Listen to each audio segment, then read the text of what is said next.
A state of shock is not just what happens to us when something bad happens. It's what happens to us when we lose our narrative, when we lose our story, when we become disoriented. What keeps us oriented and alert and out of shock is our history. So a period of crisis like the one we're in is a very good time to think about history, to think about continuities, to think about roots. It's a good time to place ourselves in the longer human story of struggle.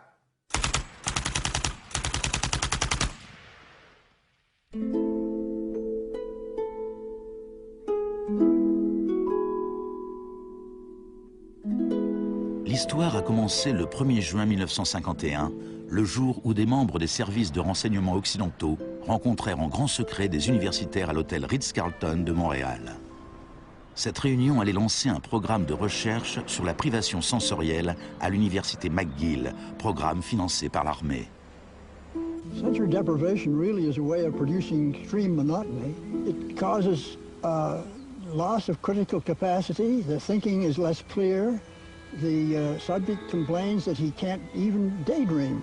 And when you have college students that can't daydream, they're in a bad way.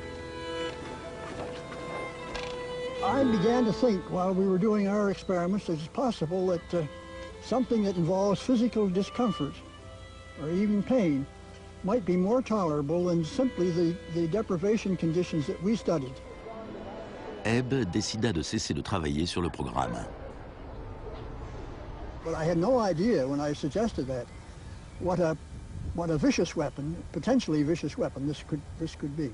These are the days and ours are the occasions. Mais les expériences se poursuivirent sous la direction du chef du département psychiatrie, l'ambitieux docteur Ewen Cameron. What he did was much more than what we had done. We did our work strictly with the understanding that the subject could get up and walk out at any point he wished to, and some of them did. Les patients de Cameron n'eurent pas cette chance. L'Institut Allen, qui abritait les services de Cameron, devint une prison macabre, où le psychiatre se livrait à d'étranges expériences sur ses patients. Cameron voulait déstructurer ou nettoyer l'esprit de ses patients, de façon à pouvoir les reconstruire à partir de zéro. Janine Huard était une jeune mère de 4 enfants et elle souffrait de dépression postnatale. I used to shiver when they told me about, you're going to get a shock treatment tomorrow. I used to shiver. I was so scared of it.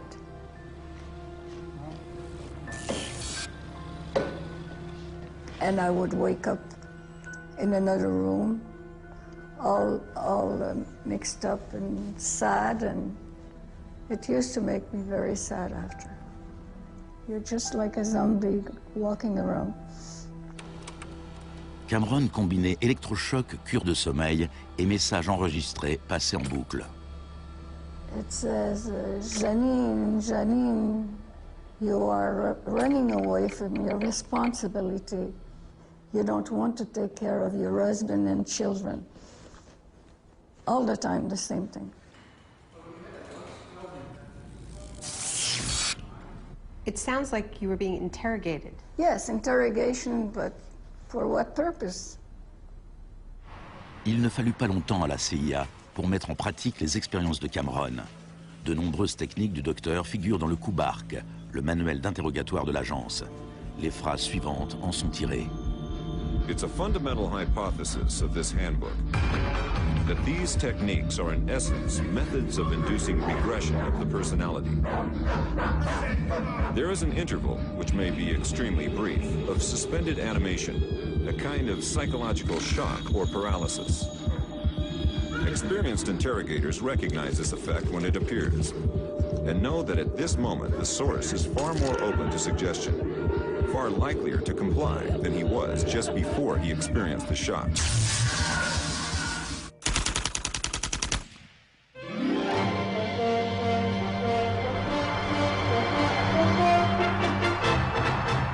À l'époque où Ewen Cameron menait ses expériences à Montréal, l'adepte d'un autre type de choc exerçait ses talents pas très loin de là.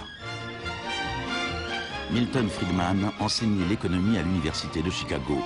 Il croyait qu'une thérapie de choc appliquée à l'économie pousserait la société à accepter une forme plus dérégulée du capitalisme. En octobre 2008, au paroxysme de la plus grave crise financière depuis 1929, Naomi Klein se rendit à l'université de Chicago pour tenir une conférence sur Milton Friedman. When Milton Friedman turned 90, the Bush White House held a birthday party for him.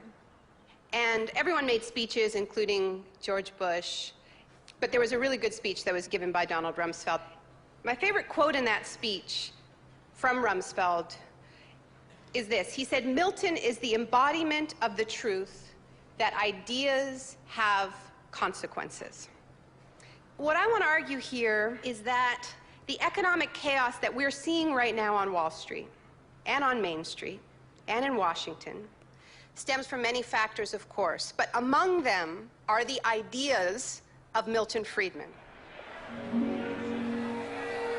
Le krach de Wall Street en 1929 entraîna la Grande Dépression des années 30.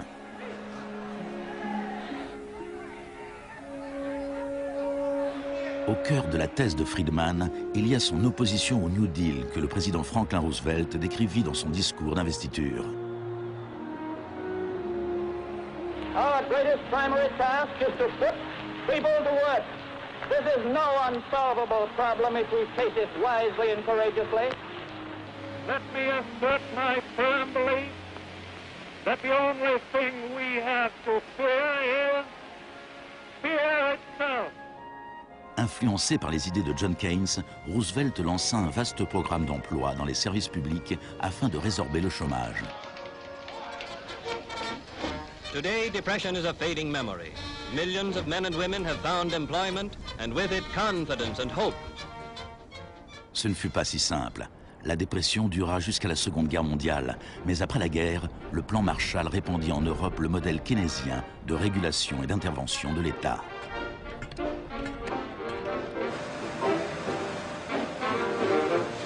Les principes de Keynes étaient largement acceptés dans la société, mais pas au département d'économie de l'Université de Chicago.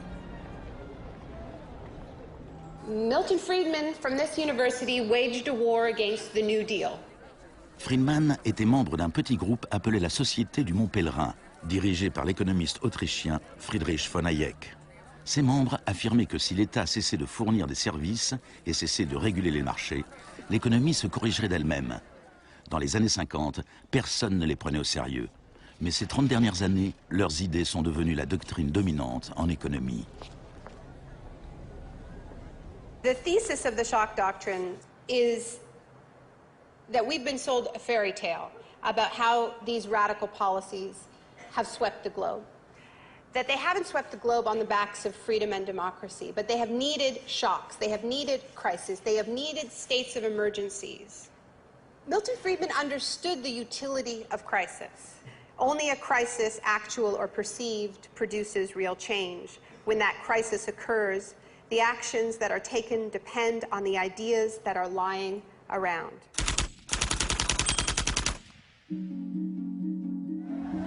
C'est au Chili que les disciples de Friedman apprirent pour la première fois à exploiter un choc ou une crise de grande ampleur. Usually the official storytellers of neoliberalism, the official publicists, don't even mention Chile. They start the story with Thatcher and Reagan because it's much more flattering that way.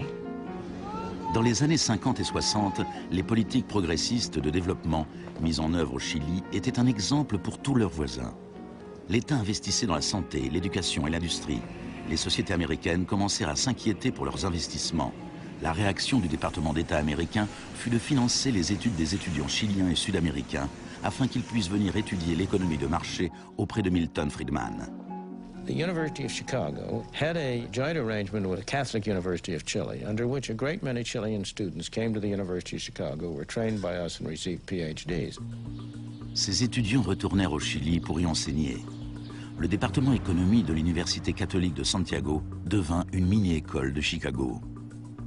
Arnold Harberger, l'économiste responsable du programme, se décrivait lui-même comme un missionnaire dévoué corps et âme. En 1970, le gouvernement d'unité populaire de Salvador Allende remporta les élections en présentant un programme de nationalisation de larges secteurs de l'économie. la compagnie de téléphone chilienne appartenait en majorité à une compagnie américaine, ITT, qui fut à la pointe du combat pour empêcher l'élection d'Allende. ITT avait le soutien de Richard Nixon à la Maison-Blanche. I was not there, but I can tell you what we now know to be a fact. He ordered the CIA to prevent Allende from assuming the presidency.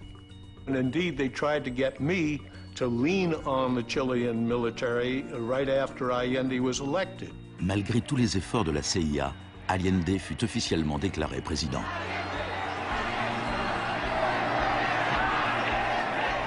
Richard Nixon donna l'ordre au directeur de la CIA de faire hurler l'économie. Señor Nixon es presidente de Estados Unidos y yo soy presidente de Chile. Yo no tendré un término despectivo contra el señor Nixon mientras el señor Nixon respete al presidente de Chile. On lança les préparatifs d'un coup d'État militaire. Les Chicago Boys chiliens élaborèrent un programme économique de 500 pages, la BRIC. Grâce à des fonds américains, on fit tout pour déstabiliser l'économie. Les chauffeurs routiers firent grève, paralysant l'ensemble des usines et des magasins. Il y eut une première tentative de coup d'État le 29 juin 1973. Et puis, le 11 septembre, l'armée commandée par le général Pinochet prit d'assaut le palais présidentiel.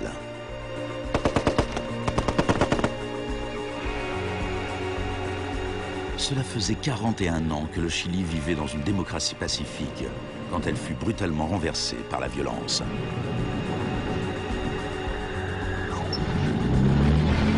Pinochet et ses partisans décrivirent ce putsch comme une guerre. Il en avait en effet tous les aspects. Ce fut le précurseur chilien de l'opération Choc et Terreur.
Fuerzas Armadas y de Orden, solo bajo la inspiración patriótica de sacar al país del caos que en forma aguda lo estaba precipitando el gobierno marxista de Salvador Allende. Les Chicago Boys remirent leur programme économique, la BRIC, à Pinochet.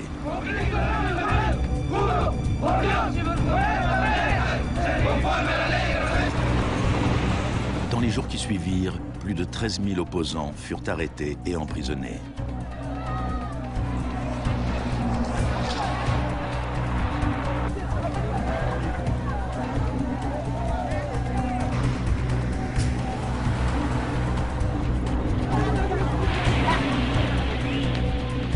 Des milliers de prisonniers furent enfermés dans le stade national.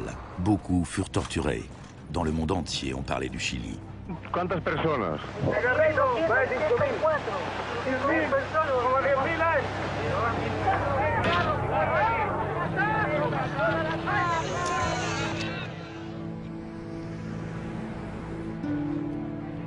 Début novembre, 5000 prisonniers furent relâchés. Les 900 hommes qu'ils laissaient derrière eux furent transférés dans d'autres centres de détention.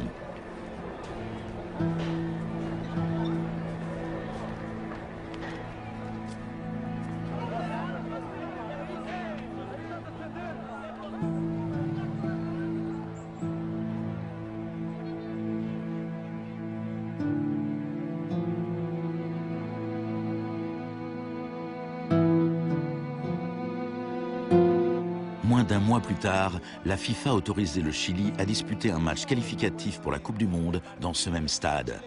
Leur adversaire, l'Union soviétique, refusa d'y jouer. Le Chili fut autorisé à marquer dans un but vide et put ainsi disputer la Coupe du Monde 1974.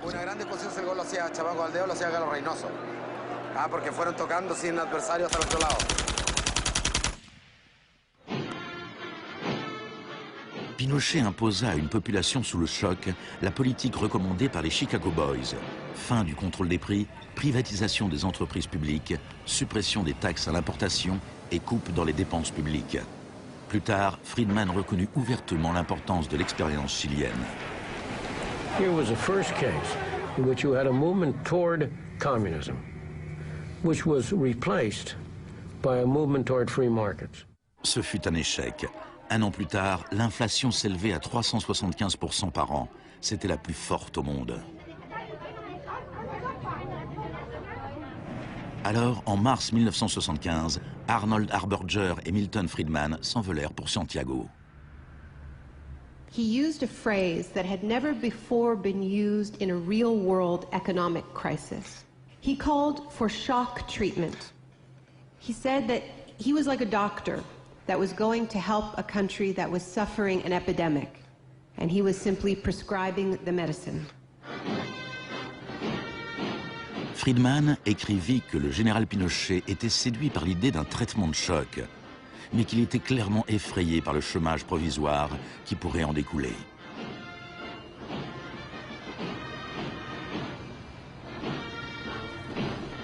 Il devint rapidement évident que la politique économique de Friedman bénéficiait aux riches au détriment des pauvres. On a calculé qu'une famille qui essayait de survivre avec un salaire moyen devait consacrer 74% de ses revenus à l'achat du pain. Les tickets de bus ou le lait étaient devenus un luxe. Pinochet supprima la distribution gratuite de lait à l'école, une mesure qui fit écho à la politique controversée d'une jeune ministre de l'Éducation en Grande-Bretagne, qui devint plus tard son amie.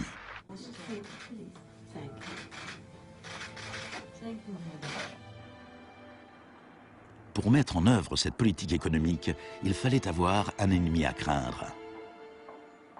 Tampoco creo que se haya triunfado totalmente sobre el marxismo. El marxismo es como un fantasma. Cuesta mucho tomarlo. Mejor dicho, no se puede tomar.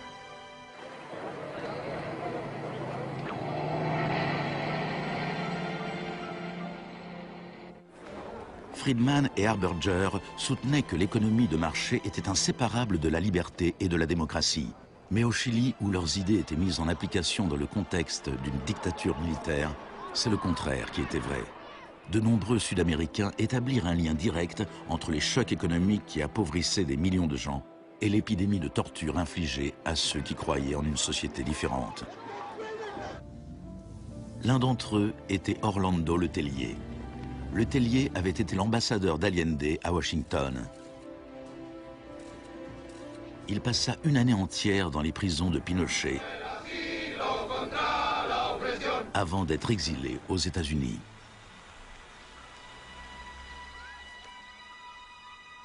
Voici ce qu'écrivait Letelier en 1976. Ce plan économique a dû être imposé par la force et dans le contexte chilien, cela ne pouvait être obtenu que par l'assassinat de milliers de personnes, l'établissement de camps de concentration dans tout le pays et la détention de plus de 100 000 personnes en 3 ans.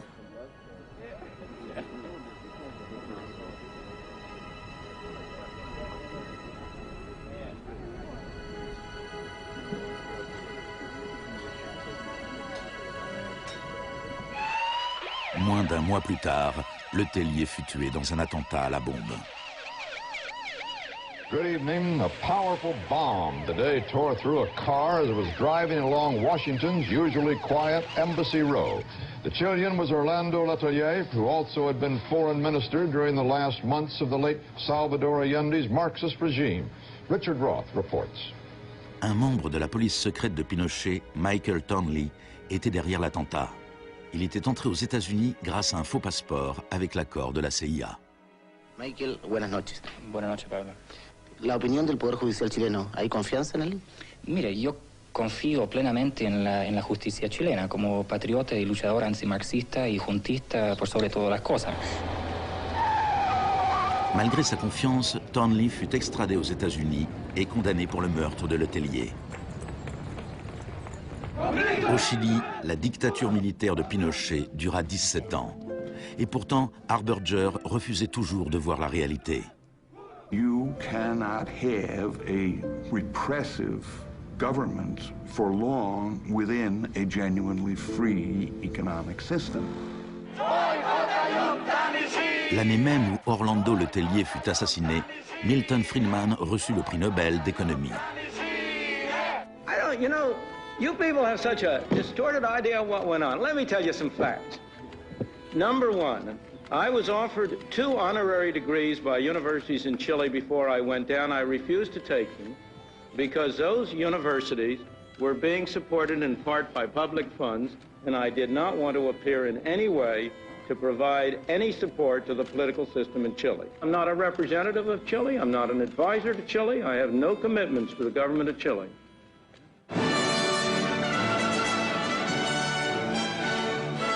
I now turn to you, Professor Milton Friedman.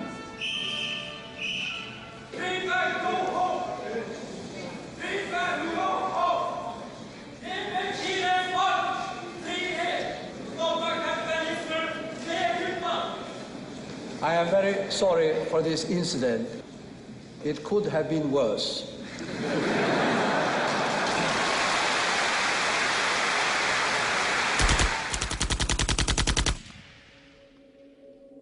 What I'm trying to do in the shock doctrine is tell an alternative history of how this savage stream of pure capitalism that we've been living, capitalism unrestrained, came to dominate the world.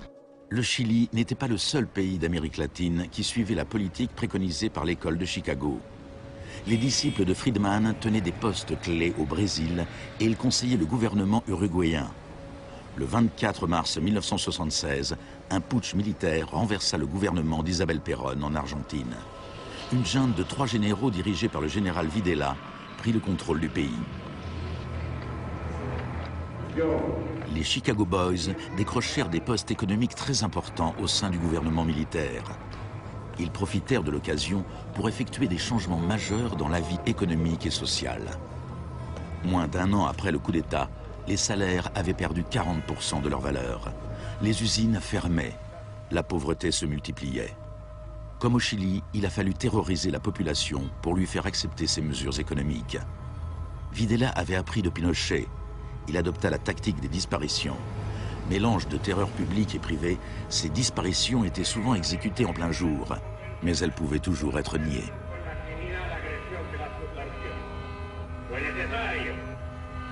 Cumplimiento de la misión que la nación le tiene asignada, articular la defensa de la sociedad argentina. Las reglas de esta guerra no convencional, que no buscamos ni provocamos, son distintas. De nombreuses techniques utilisées par les militaires chiliens et argentins leur avaient été enseignées à l'École des Amériques, dirigée par les États-Unis. Torture techniques taught, from rape to derobing to torture with pointed objects, breaking of extremities, poking eyes out, branding. In Latin America, there are various regimes which at the moment are abusing human rights. Political murder, torture, deportations, imprisonment without trial, using the techniques they may have learned in this establishment. You may be right. If you can say that the skills which we've taught here have been applied, I can't deny that. The use of torture of a known enemy soldier to gain some kind of military advantage, I think is justifiable and smart. To go beyond that, to use torture techniques merely to intimidate people is completely wrong, unethical and immoral. Mais en Argentine et au Chili, ces techniques de torture ne furent pas utilisées seulement sur des soldats ou sur des terroristes, mais sur des étudiants, des syndicalistes et sur tous ceux qui s'opposaient à la politique économique ultralibérale du régime.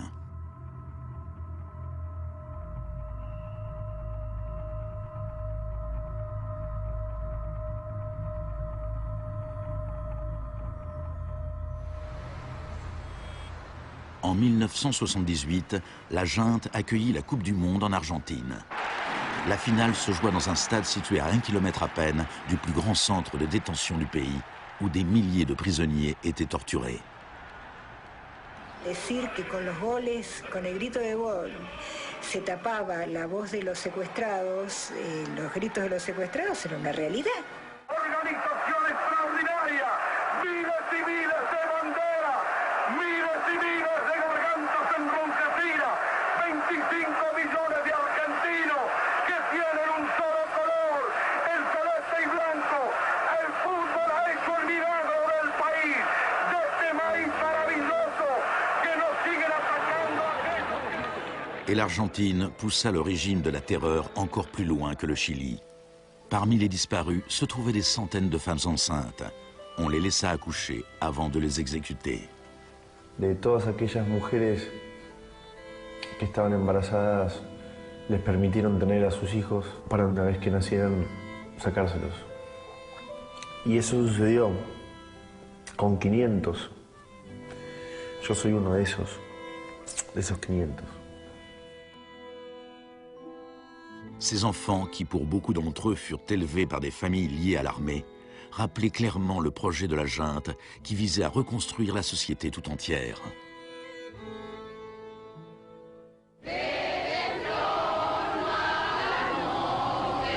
Alors que la junte était toujours au pouvoir, des mères et des grands-mères de disparus commencèrent à manifester sur la place de Mai.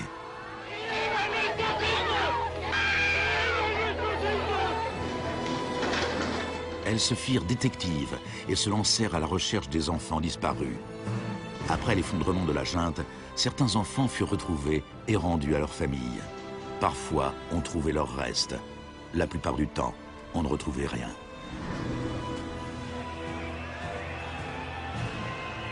Le général Videla fut reconnu coupable de meurtre, d'enlèvement et de torture.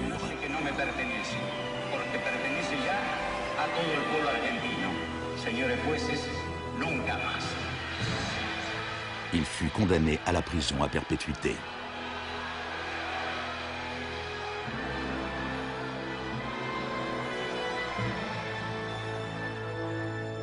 Now, these early experiments in Latin America presented Friedman and his cohorts with a serious ideological problem. Friedman had promised that these policies would not just make the elites richer, but that they would create the freest possible societies, that this was a war against tyranny, that capitalism and freedom went hand in hand. Yet here we see that in the 70s, the only countries putting these ideas into practice were military dictatorships. Nixon had fully supported imposing these types of brutal free market policies in South American dictatorships. But when it came to domestic economic policy in the United States, where Nixon had to worry about getting reelected, it was a very, very different story.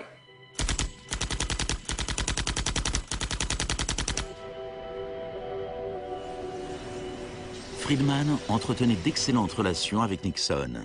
Plusieurs de ses collègues et disciples de l'école de Chicago avaient été recrutés pour travailler au sein du gouvernement.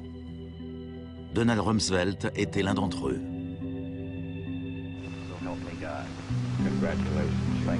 Mais en 1971, en plein marasme économique, Nixon tourna le dos aux idées de Friedman et imposa une politique de contrôle des salaires et des prix. Rumsfeld fut chargé de l'appliquer. I have for long been opposed to the wage and price control. I believe it involves government intervention with the freedom of individuals. I think it's intolerable. Cette politique keynésienne fut un succès et Nixon fut réélu pour un second mandat à une écrasante majorité. C'était un camouflet pour Friedman. Puis, en 1979, Margaret Thatcher fut élue Premier ministre du Royaume-Uni. Son gourou intellectuel était l'ancien mentor de Milton Friedman, Friedrich von Hayek. Et à peine un an plus tard, Ronald Reagan était élu président des États-Unis.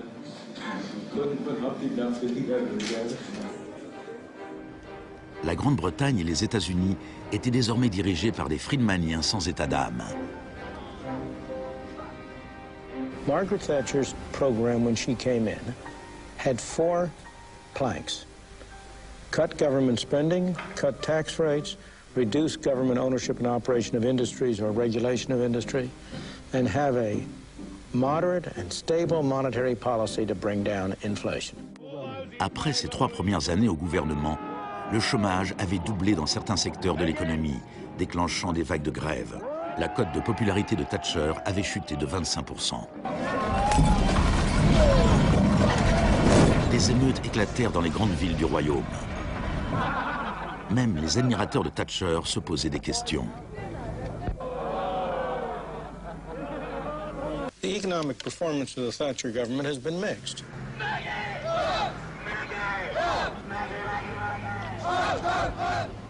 To those waiting with bated breath for that favorite media catchphrase, the U-turn, I have only one thing to say. U-turn if you want to. The lady's not for turning.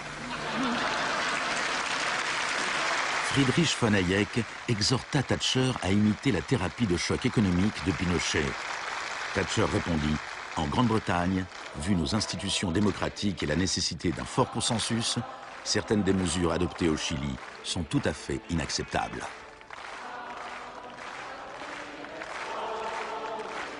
Thatcher's profound unpopularity seemed to be proving once again that free market fundamentalism was simply too unpopular, too directly harmful to too many people to survive in a democratic state where governing requires getting the consent of the governed, unlike a military dictatorship. What pulled Thatcher back from the abyss and ultimately saved the project was a crisis.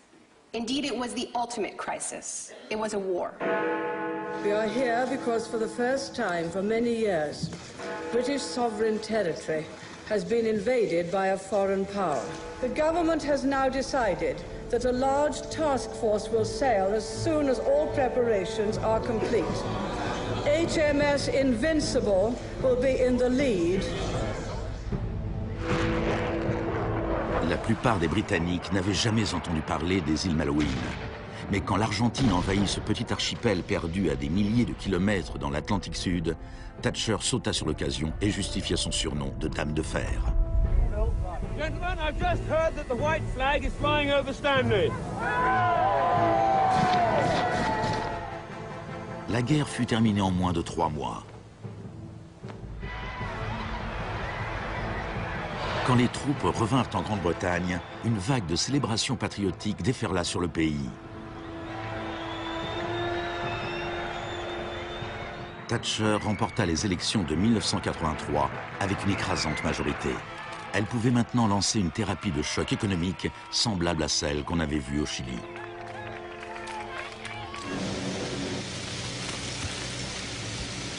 L'Union nationale des mineurs était alors le plus puissant syndicat britannique. Quand l'Office national du charbon décida de fermer des puits, les mineurs ripostèrent par la grève.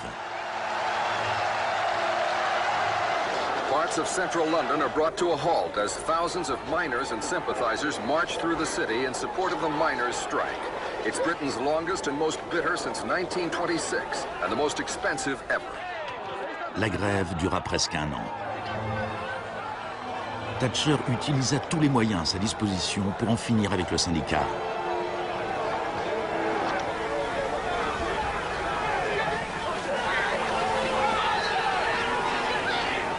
Les mineurs finirent par perdre la bataille.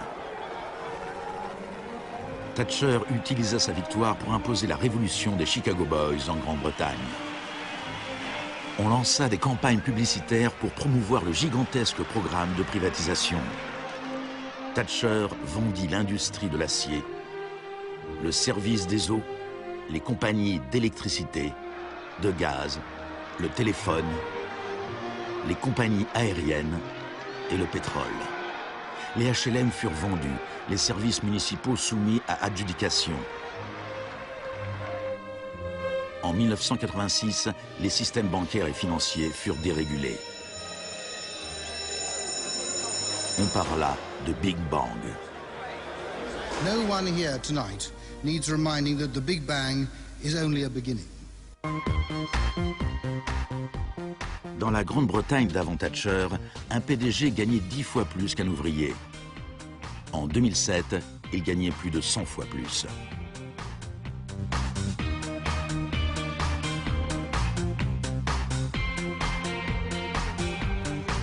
Aux États-Unis avant Reagan, un PDG gagnait 43 fois plus qu'un salarié moyen. En 2005, il gagnait plus de 400 fois plus que ce même salarié. Friedman reconnut ouvertement l'importance de Thatcher et Reagan dans la propagation des idées de l'école de Chicago à travers le monde. The coincidence of Thatcher and Reagan having been in office at the same time was enormously important for the public acceptance worldwide of a different approach to economic and monetary policy.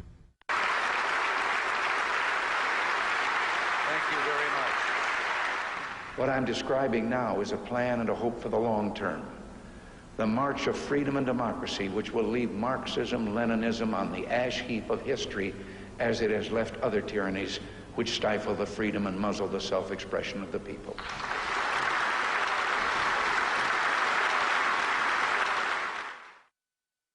Now, we all know the fairy tale about the fall of communism, that the West under Reagan and Thatcher looked so prosperous to the people of the former communist bloc that they themselves demanded radical free market policies. Now, this really is a fairy tale.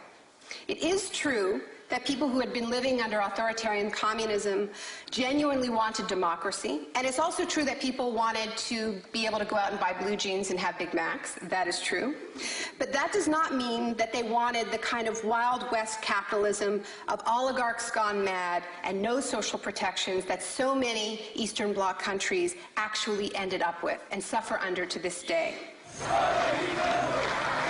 Thatcher, qui avait fait tout ce qu'elle pouvait pour briser la puissance des syndicats en Grande-Bretagne, se rendit en Pologne en 1988 pour afficher son soutien au syndicat ouvrier Solidarność.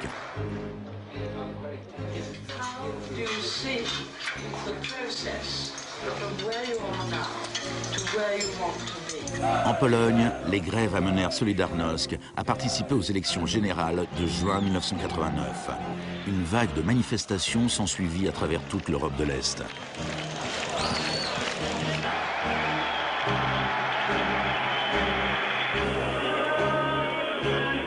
Par le passé, l'Union soviétique avait écrasé par la force tout mouvement démocratique. Mais l'Union soviétique avait à sa tête un nouveau type de leader. Mikhail Gorbatchev était engagé à fond dans la glasnost et la perestroïka. Il parlait d'une troisième voie, d'une transition progressive vers une social-démocratie à la scandinave, quelque chose qui serait situé entre l'économie de marché capitaliste et le communisme. Gorbatchev plaisait au public et aux politiciens occidentaux.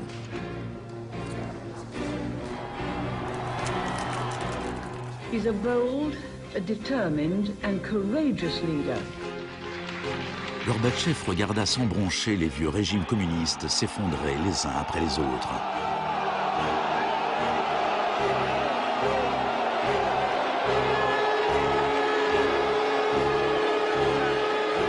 À la fin de l'année, le plus célèbre symbole de la division de l'Europe s'écroulait.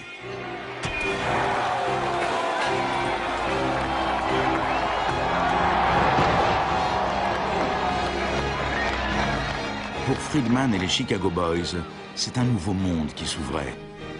En Union soviétique, Gorbatchev espérait pouvoir réformer l'économie en douceur. En 1991, il fut invité à la réunion du G7 à Londres. Il en attendait un soutien financier pour ses lentes réformes économiques. Mais on lui répondit qu'à moins de se lancer dans une thérapie de choc radical, il ne recevrait aucune aide. Le mois suivant, une tentative de coup d'État dirigée contre Gorbatchev éclata à Moscou.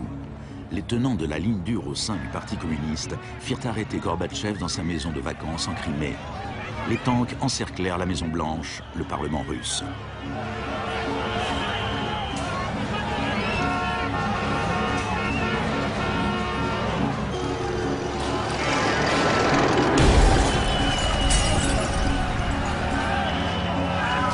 Amid the chaos of street clashes, it was obvious that to reinforce their position, the hardliners would have to resort to violence. Such action between the people and the security forces has not been seen since the early days of the Russian Revolution. By dawn this morning, amid a sea of debris, it was becoming clear that the coup was disintegrating. The Russian parliament building was unscathed. The military had not made their move. Inside, Boris Yeltsin was more powerful than ever. Ce fut l'heure de gloire de Boris Eltsine.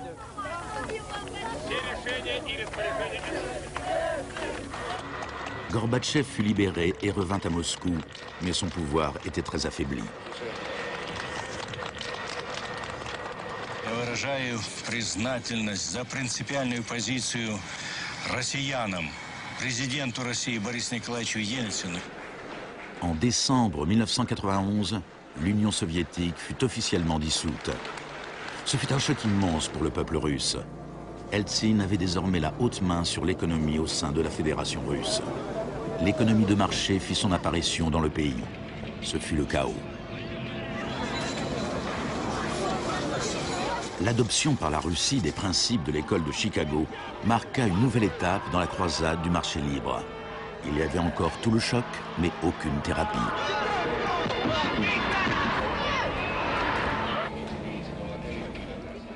On vantait l'émergence d'un capitalisme populaire, mais dans les faits, seule une petite poignée d'affairistes amassait des fortunes considérables. Les entreprises publiques furent bradées à des prix ridiculement bas. La presse russe surnomma les conseillers d'Eltsine les Chicago Boys.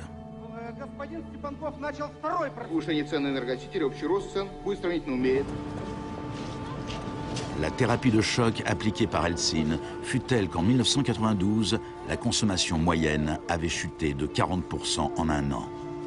Un tiers des Russes vivaient sous le seuil de pauvreté et les salaires étaient versés avec des mois de retard. One expert today predicted 140 million Russians will soon be living below the poverty line. La corruption sévissait partout. Le crime organisé explosa. Moscou était devenu le nouveau Far West.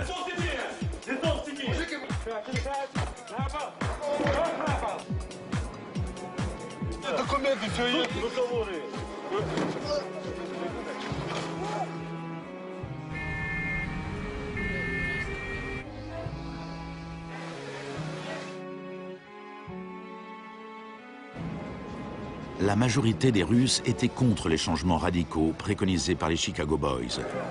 En mars 1993, le Parlement prit une décision cruciale. Il abrogea les pouvoirs spéciaux qu'il avait accordés à Eltsine. Eltsine décréta l'état d'urgence. Mais la Cour constitutionnelle déclara sa décision illégale.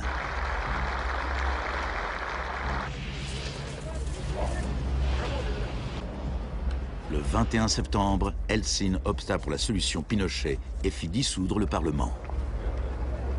Сегодняшнего дня прерывается осуществление законодательной, распорядительной и контрольной функций съезда народных депутатов. L'Occident pesa de tout son poids du côté d'Eltsine. We feel that Boris Yeltsin is the best hope for democracy in Russia. 2 jours plus tard, le Parlement votait la destitution d'Eltsine par 636 voix contre 2. Des milliers de partisans des parlementaires s'assemblèrent devant la Maison-Blanche et marchèrent sur l'immeuble de la télévision.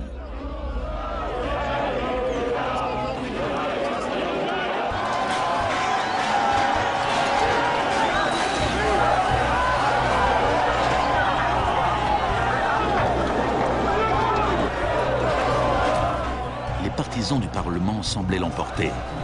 Eltsine interrompit ses vacances et rentra précipitamment à Moscou.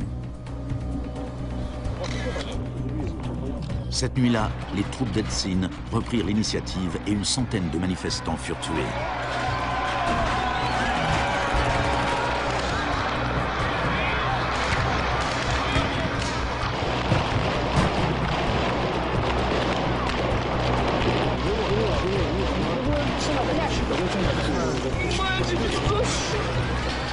Le 4 octobre, Eltsine donna l'ordre à ses troupes d'attaquer la Maison-Blanche, faisant pilonner le bâtiment même qu'il avait défendu 2 ans plus tôt.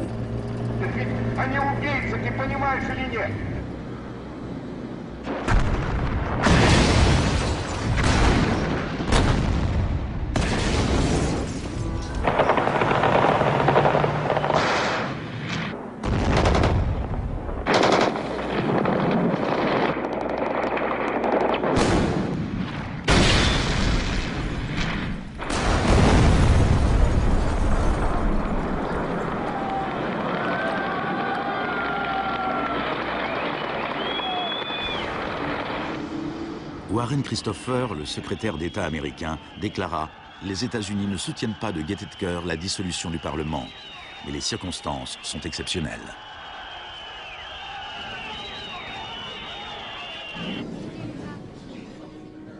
Eltsine avait désormais le pouvoir absolu et suivant les conseils de ses Chicago Boys, il développa un capitalisme des copains. On privatisa ce qui restait des entreprises industrielles d'État en créant au passage une nouvelle classe d'hommes d'affaires milliardaires, dotés d'une énorme influence politique, les oligarques. En 1998, 80% des fermes russes étaient en faillite et 70 000 usines d'État avaient fermé. En 8 ans, le nombre de Russes vivant dans la pauvreté avait augmenté de 72 millions. Et pendant ce temps, Moscou était devenue la ville où l'on trouvait le plus de milliardaires au monde.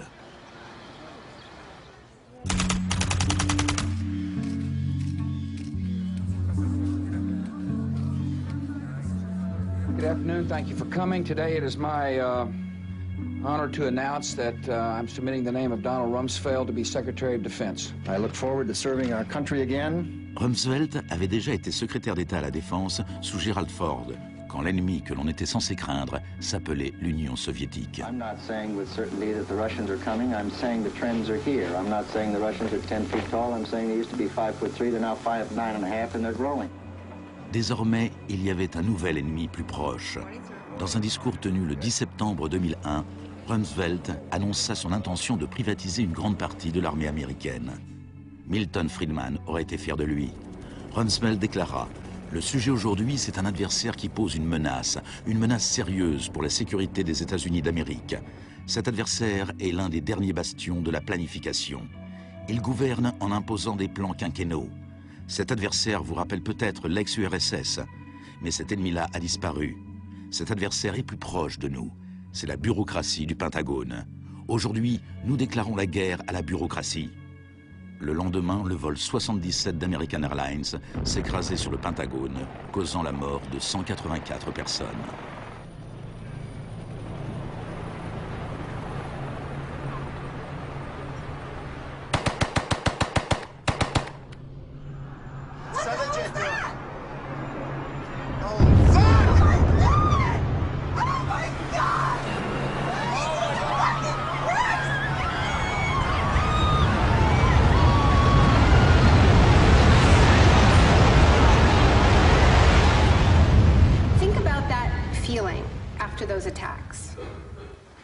These people? Where did they come from? Why do they hate us? There was a total loss of collective narrative. We were not living in the world that we thought we lived in. And we kept hearing from our political leaders that everything we thought we understood before the attacks no longer applied. There was a new phrase, pre-9/11 thinking. And what happened in that moment is that suddenly news stories sort of magically appeared. That we were in a clash of civilizations. That's the world that we suddenly lived in. That there was an axis of evil, and that we were fighting a war against terror. Cette guerre abstraite et ingagnable a eu d'énormes retombées économiques. Avant 2001, la sécurité intérieure n'avait rien d'une industrie. Aujourd'hui, elle brasse plus d'argent que toute l'industrie du cinéma et de la musique. Entre le 11 septembre 2001 et l'année 2006, le département de la sécurité intérieure a offert 130 milliards de dollars de contrats aux entreprises privées. C'est le complexe du capitalisme du désastre, une nouvelle économie bâtie sur la peur. This will be monumental struggle of good versus evil. The best defense against terror is a global offensive against terror, wherever it might be found. La première phase de cette guerre fut le bombardement de l'Afghanistan.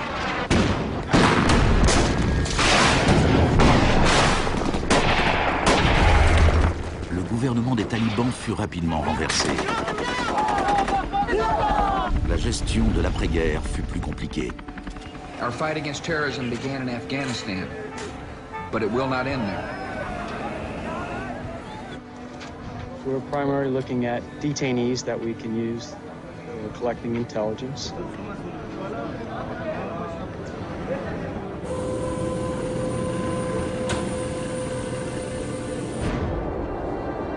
C'est à Guantanamo que, pour la première fois, les techniques du manuel de Kubark furent explicitement et publiquement utilisées par les forces américaines avec l'approbation officielle de la Maison-Blanche.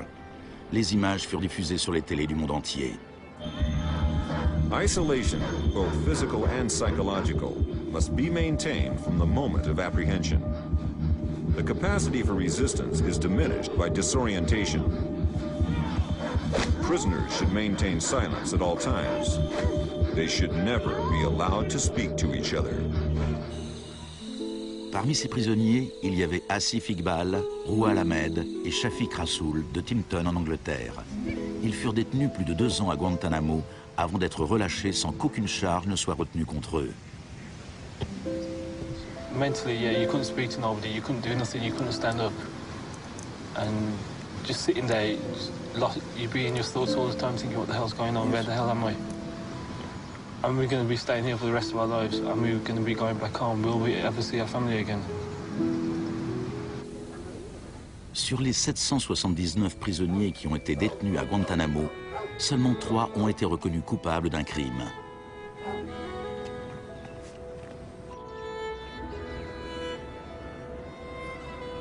Well, the only thing I know for certain is that these are bad people. It was a message to the whole world, and the message was clear. It was, this is what happens to you if you get in our way. The war on terror is not about one man, and it is not about one country. De nombreuses raisons furent avancées pour justifier l'invasion de l'Irak. Mais si les États-Unis avaient vraiment voulu attaquer un pays où se cachaient sans doute les chefs d'Al-Qaïda, un pays qui possédait l'arme nucléaire et qui vendait cette technologie nucléaire à d'autres pays, alors c'est le Pakistan qui aurait dû être visé. Le Pakistan entretenait des relations étroites avec les talibans et il était dirigé par un dictateur militaire. Mais George Bush choisit comme cible l'Irak, un pays qui possédait les 3e plus grandes réserves de pétrole au monde.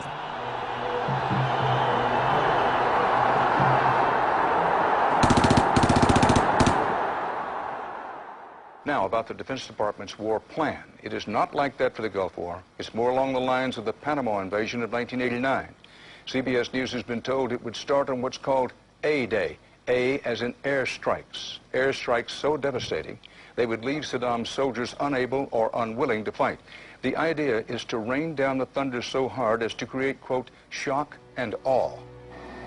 If the Pentagon sticks to its current war plan, one day in March, the Air Force and Navy will launch between 300 and 400 cruise missiles at targets in Iraq. More than were launched during the entire 40 days of the first Gulf War. The sheer size of this has never been seen before, never been contemplated before.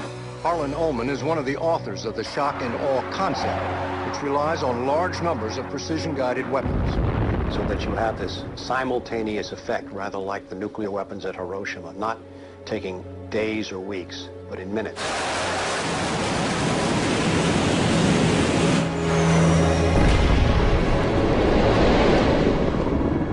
You also take the city down. By that I mean you get rid of their power, their water, and you begin this relentless campaign to wear them down so that 2, 3, 4, 5 days they are physically, emotionally, and psychologically exhausted. Last night, a square mile in central Baghdad seemed like hell on earth. Pendant la première vague des bombardements, les habitants de Bagdad subirent une version de la privation sensorielle décrite dans le manuel de Kubark. Dans le chaos qui suivit le renversement de Saddam Hussein, les États-Unis ne firent pas grand-chose pour faire cesser le pillage. Certains responsables américains pensaient même que cela leur facilitait le travail pour démanteler l'État irakien. John Agresto, chargé de la reconstruction des universités, déclara qu'il voyait le pillage des écoles comme une bonne occasion de tout reprendre à zéro.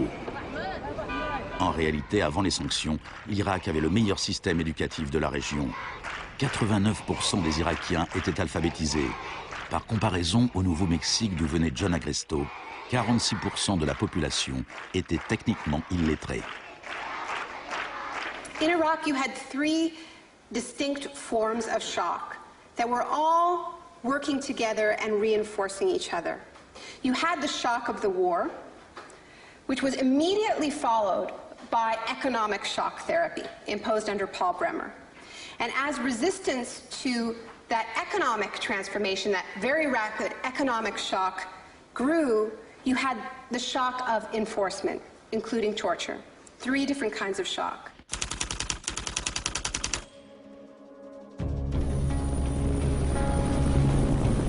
En mai 2003, Paul Bremer fut nommé administrateur américain en Irak. 2 semaines après son arrivée, il déclara le pays ouvert aux affaires.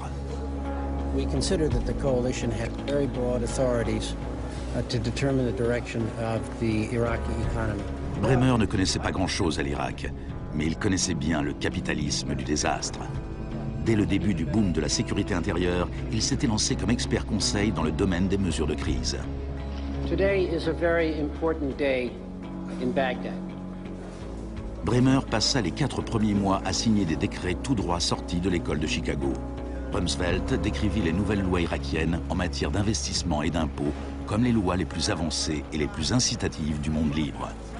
L'une des premières décisions de Bremer fut de licencier 500 000 fonctionnaires. Ce fut présenté comme une mesure de débahatification, mais le démantèlement de l'État était aussi une mesure typiquement friedmanienne. On promit des aides pour la reconstruction. Our investment in the future of Afghanistan and Iraq is the greatest commitment of its kind since the Marshall Plan. Mais dans la réalité, les choses furent tout à fait différentes. Le plan Marshall avait pour objectif de relancer l'industrie européenne, alors que l'argent de l'aide américaine en Irak est allé dans les poches des compagnies américaines. Quand du travail provenait jusqu'aux Irakiens, c'était tout au bout d'une chaîne de sous-traitants. Creative Associates reçut plus de 100 millions de dollars pour rédiger des programmes éducatifs et imprimer les nouveaux manuels scolaires.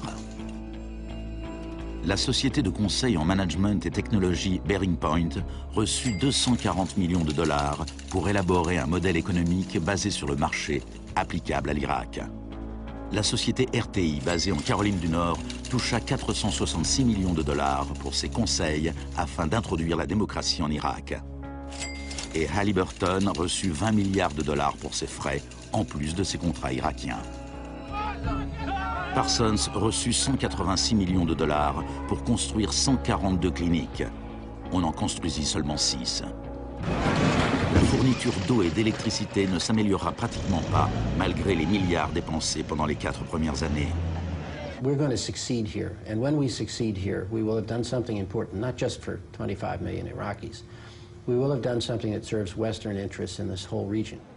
Même la nouvelle monnaie irakienne était imprimée à l'étranger. Let me show you an example of these notes. Les Américains allèrent jusqu'à payer des entreprises privées pour qu'elles contrôlent le travail des entreprises privées qui avaient obtenu des contrats.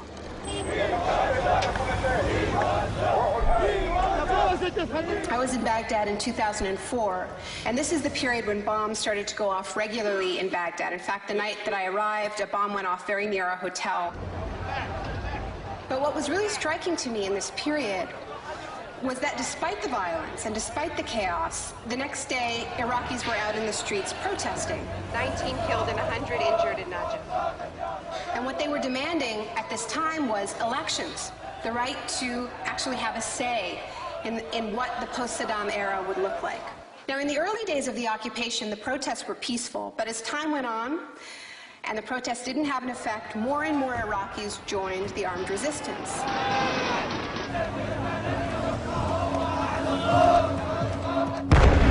La violence devint le lot quotidien.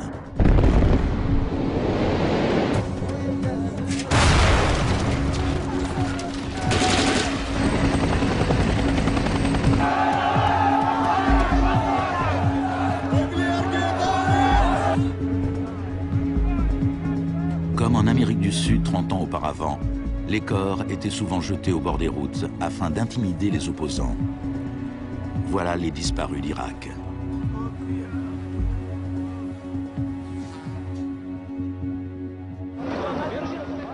Il fallut prendre des mesures extrêmement violentes pour supprimer l'opposition.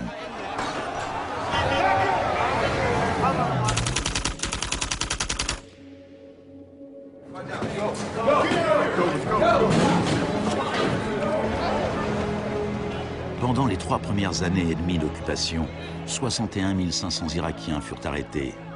Au printemps 2007, 19 000 étaient encore emprisonnés. En prison, ils subirent des interrogatoires dont les techniques remontaient à celles que la CIA avait mises au point à la suite des expériences du docteur Cameron dans les années 50.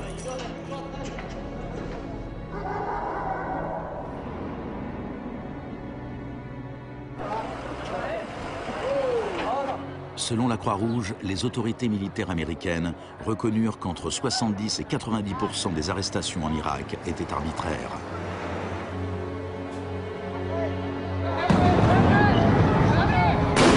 Le chaos irakien ressemble bien à un échec pour la thérapie de choc. Mais le capitalisme du désastre n'allait pas s'arrêter là pour autant. Le désastre lui-même présentait une bonne occasion de s'enrichir.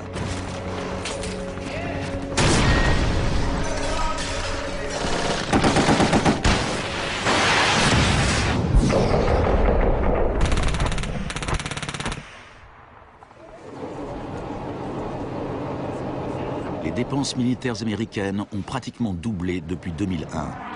Elles frôlent maintenant les 700 milliards de dollars par an. Déjà en 1961, le président Eisenhower, qui était pourtant tout sauf un homme de gauche, soulignait les dangers d'un appareil militaire trop puissant. Now this conjunction of an immense military establishment and a large arms industry is new in the American experience. We must guard against the acquisition of unwarranted influence, whether sought or unsought, by the military-industrial complex. We must never let the weight of this combination endanger our liberties or democratic processes. Il n'y a jamais eu dans l'histoire récente de guerre aussi privatisée que cette guerre en Irak. La zone verte de Bagdad est une version extrême de ce qui se passe ailleurs sur la planète. On a là un monde privatisé qui vit en sécurité, protégé du chaos extérieur.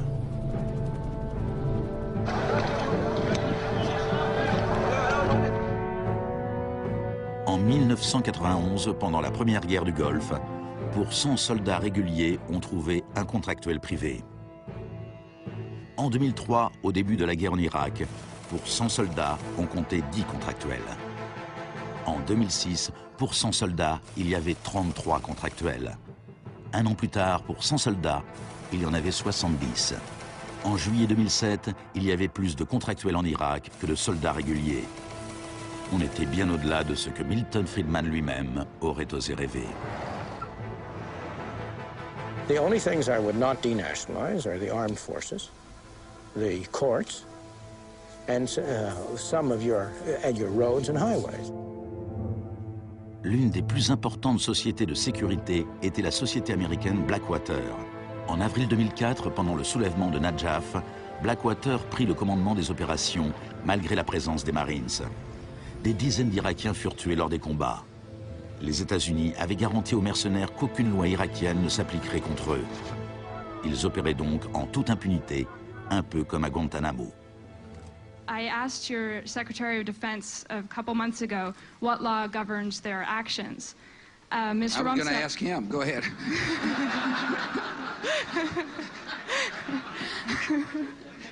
Help. Well, I was hoping...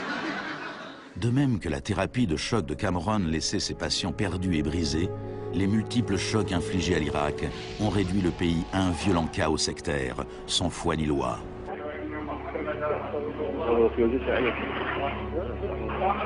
À l'époque de l'exécution de Saddam Hussein en 2006, 1 millier d'Irakiens étaient assassinés chaque semaine.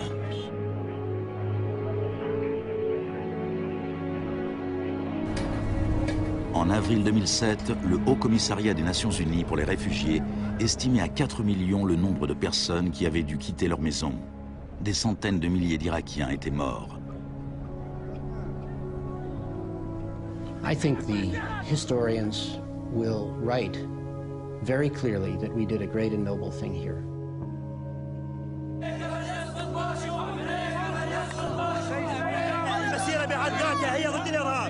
ضد الإرهاب الأمريكي، لأن الأمريكان يقتلون النساء ويعتقلون النساء ويقتلون الأطفال ويهينون الشيوخ ويقتلون الشباب. أمريكا بحقها هي الإرهاب.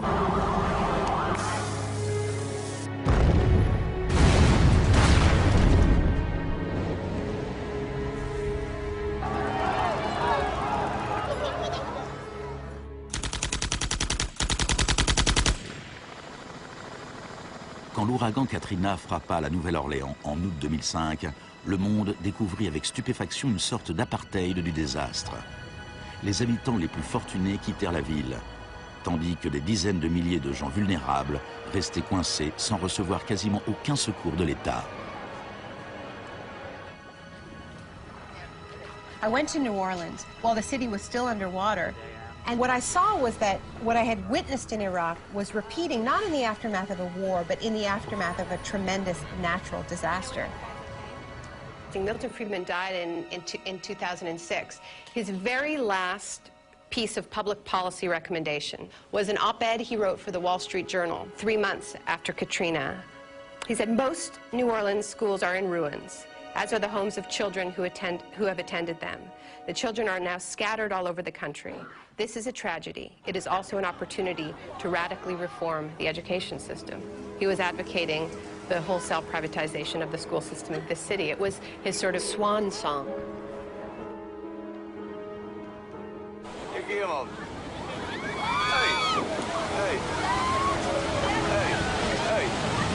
I'd witnessed a similar process in Sri Lanka in the aftermath of the 2004 tsunami. People who lived on the beaches for generations were prevented from returning so that the land could be privatized and sold off to luxury hotels.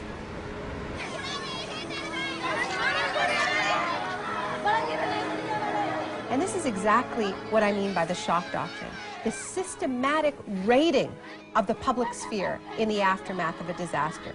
When people are too focused on the emergency, on their daily concerns, to protect their interests.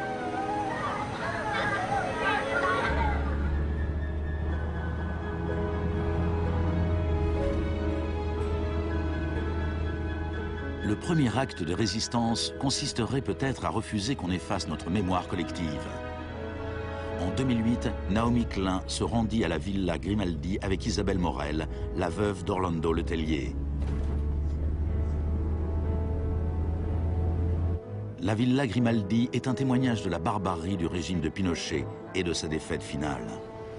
Villa Grimaldi fue el principal centro de tortura mientras se buscaba implementar la política de shock económico.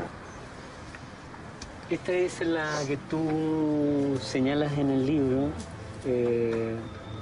como las casas de uno por uno donde estaban los detenidos en Villa Grimaldi. It's not that I loved Pinochet, but I think that he was our teacher in many things. We learned about evil.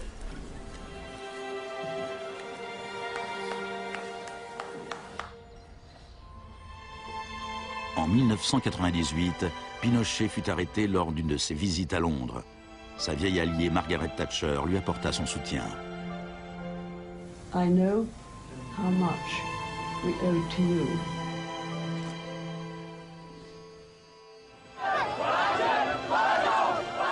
Il a fallu 30 ans pour que l'expérience économique inaugurée par Pinochet se fraie un chemin de l'autre côté du globe, jusqu'en Irak. Mais les similitudes entre passé et présent sont saisissantes. Entre les camps de concentration de Pinochet et la prison de Guantanamo de Bush, entre les disparus du Chili et ceux d'Irak, entre les expériences d'Ewen Cameron et les tortures infligées aux prisonniers d'Abu Ghraib. He erased all the past. That's why he gave electroshocks. All the past from the patient, and he would implant some new ideas. Mais Janine résista, et en 1998, la CIA dut se résigner à lui verser des indemnités, ainsi qu'aux autres victimes des expériences d'Ewen Cameron. Janine, are you proud that they tried to break you and that you have fought so hard and won? In a way, I am. In a way, I am. Because I must have some willpower seeds in me. It is very, very hard to fight a government. People would tell me, Janine, you don't fight a government. What's the matter with you? They're too big. But I had faith that we would win.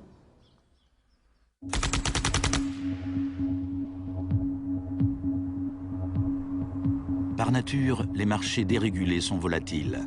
On laisse enfler des bulles financières qui inévitablement explosent. Depuis la dérégulation et le Big Bang des années 80, il y a eu plusieurs krachs boursiers. En 1987, il y eut le lundi noir. Les marchés dégringolèrent. Ce fut la plus forte chute de l'histoire du marché financier sur une seule journée. En 1992, il y eut le mercredi noir, le jour où les spéculateurs firent fortune en misant contre la livre sterling. En 1997, la contagion atteignit l'Asie. En un an, 600 milliards de dollars disparurent en fumée sur les places boursières.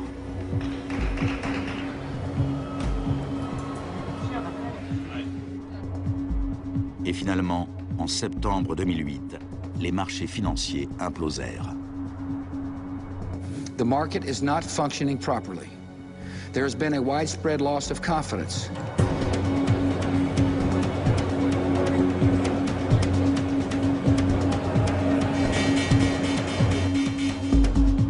Le 14 septembre, Lehman Brothers se déclara officiellement en faillite. Et pourtant, une semaine plus tard, on apprenait que ces traders de New York allaient se partager 2,5 milliards de dollars de bonus. On estime que les firmes de Wall Street ont versé 18,4 milliards de dollars de bonus l'an dernier, l'année du krach. Despite the torrent of populist rhetoric about taking on the fat cats and standing up for the little guy and saving Main Street, not Wall Street, we are witnessing a transfer of wealth of unfathomable size. It is a transfer of wealth from public hands, from the hands of government, collected from regular people in the form of taxes, into the hands of the wealthiest corporations and individuals in the world. Needless to say, the very individuals and corporations that created this crisis. We are in the midst of a once-in-a-century credit tsunami. I found a flaw. I don't know how significant or permanent it is, but I've been very distressed by that fact. Aux États-Unis, c'est la crise financière qui a assuré la victoire d'Obama. Les Américains voulaient changer de cap. Hello, Chicago! This crisis is clearly understood by almost everyone as being the direct result of this particular ideology of deregulation and privatization. La gravité de la crise offre l'espoir d'un changement. The shock doctrine as a strategy relies on us not knowing about it for it to work. And what I find most hopeful about the current economic crisis is that this tactic is getting tired, because that element of surprise is no longer there. We're on to them, and it's not working. We're becoming shock resistant. La dernière fois qu'une crise financière aussi grave a frappé le monde, on avait opté pour la politique keynésienne du New Deal. Let me assert my firm belief that the only thing we have to fear is fear itself. Plus d'1 million de personnes se sont rassemblées pour écouter le discours d'Obama lors de son investiture. Beaucoup de journalistes ont évoqué Roosevelt.